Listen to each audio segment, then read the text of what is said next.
হুজুর আমার কাছে বিবাহিত মহিলা খুব ভালো লাগে, দুইজন মহিলাকে আমার কাছে খুব ভালো লাগে। তাদের মধ্যে একজনের ছেলে মেয়ে কিছু হয় নাই, আর একজনের ছেলে মেয়ে আছে, কিন্তু আমি প্রকাশ করি নাই। এখন আমার প্রশ্ন, তাদের মধ্যে কেউ রাজি থাকলে আমি কি বিবাহ করতে পারবো? পারবো। ইতি উমক নাম বললে মায়ের, তারপরে শারমিন লামিয়া দিন শেষ, ভাবি আমার বাংলাদেশ।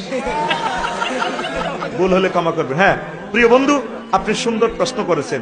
যাদের ছেলে মেয়ে আছে, যদি আমার ওই প্রিয় বোনের যদি হাজবেন্ড থাকে, তাহলে আপনি পরকীয়ার দোষে দোষী হবেন, পরকীয়া করবেন না, এটা হারাম।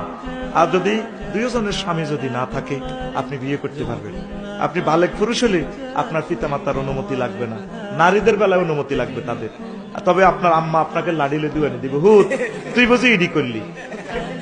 তবে মা বোনদের হিডার হিসাবও ঠিক আছে, মহিলা তো বুড়ো হয়ে যাবো, তুই ইয়াং মানুষ।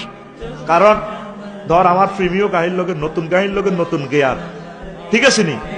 এখন গাড়িটার গেয়ার যদি মিস করে, গাড়ি অ্যাকুরেট ফিকা আসতো না।